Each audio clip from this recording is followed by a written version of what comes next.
بسم اللہ الرحمن الرحیم۔ ناظرین ضیاء حیات، السلام علیکم ورحمۃ اللہ وبرکاتہ۔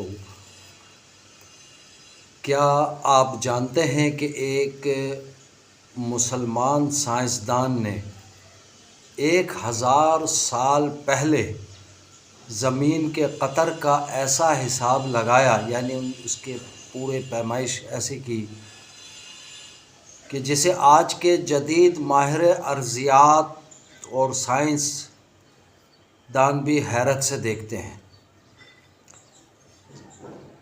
عظیم مفکر، ماہر فلکیات، ریاضی دان، مورخ، جنہیں دنیا کے عظیم ترین ذہنوں میں شمار کیا جاتا ہے، نیوٹن اور آئنسٹائن سے بڑا سائنسدان، اگر یہ یورپ میں پیدا ہوتے تو آج بچہ بچہ ان کی تعریفوں کے پل باندھ رہا ہوتا۔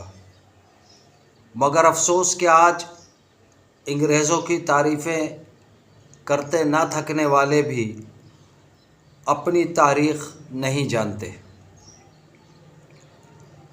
آج آپ ان کا نام آخر میں جانیں گے، پہلے ان کے کارنامے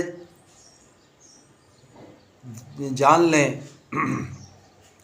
یہ وہ ہیں جنہوں نے صرف ایک پہاڑ کی چوٹی سے زمین پر اور پوری زمین کا رقبہ ناپا، جو آج کی سائنس 99.9% درست تسلیم کرتی ہے۔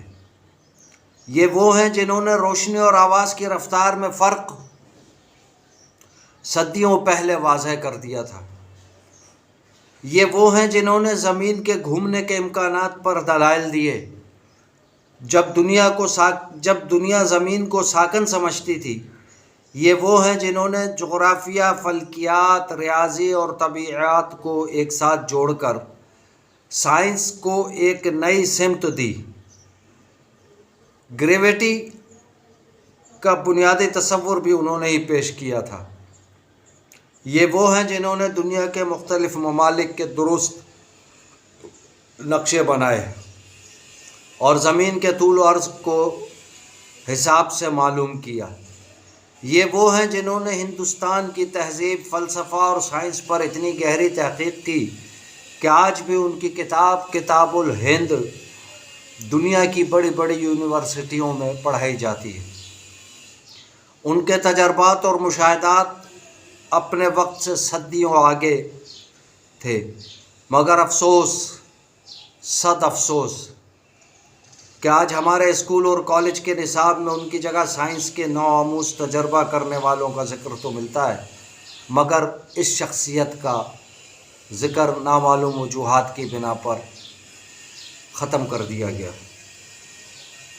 معاف کیجیے گا اگر میرے الفاظ آپ کو سخت لگیں، مگر یہ میرا درد دل ہے۔ یہ ہیں محمد ابو ریحان البیرونی، جن کا شمار قرون وسطیٰ کے سب سے بڑے قابل ذہنوں میں ہوتا ہے۔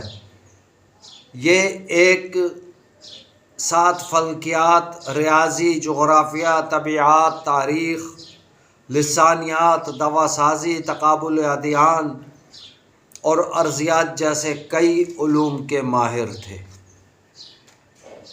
تو یہ وہ شخصیت ہیں جن کے نابغہ روزگار ہونے میں کوئی کسی کو شک نہیں، نہ کلام ہے۔ ہمیں چاہیے کہ ہم اپنی انہی تاریخی اور عظیم شخصیات کو دوبارہ یاد کریں، یاد رفتگاہ میں ان کو نہ چھوڑا جائے۔ دور حاضر کے جو جدید تقاضے ہیں ان کو سامنے رکھتے ہوئے ان کے متعلق معلومات ہمیں ہونی چاہیے، ہمارے بچوں کو ہونی چاہیے۔ امید ہے کہ آپ کو آج کی یہ جو میں نے تاریخی حقیقت بیان کی پسند آئی ہوگی۔ اگر آپ کو آج کی یہ ویڈیو اچھی لگی ہو تو جتنا ممکن ہو سکے میرے چینل ضیاء حیات کو سبسکرائب کریں، اپنے دوست عزیز اقربا میں شیئر بھی کریں، اور نئے آنے والے دوستوں سے گزارش ہے کہ وہ بیل آئیکن کا بٹن ضرور دبا دیں تاکہ ہر نئی آنے والی ویڈیو کی اطلاع آپ تک پہنچ سکے۔ جبکہ جو پرانے میرے دوست احباب ہیں پہلے ہی سے سبسکرائب کیے ہوئے ہیں مجھے، انہیں چاہیے کہ وہ لائک اور کمنٹ ضرور کیا کریں تاکہ میری حوصلہ افزائی ہو سکے۔ انشاءاللہ میں کوشش کروں گا کہ مزید اس قسم کے موضوعات پر آپ کی خدمت میں اور کچھ نہ کچھ عرض کروں۔ جزاکم اللہ خیرہ، والسلام علیکم ورحمۃ اللہ وبرکاتہ۔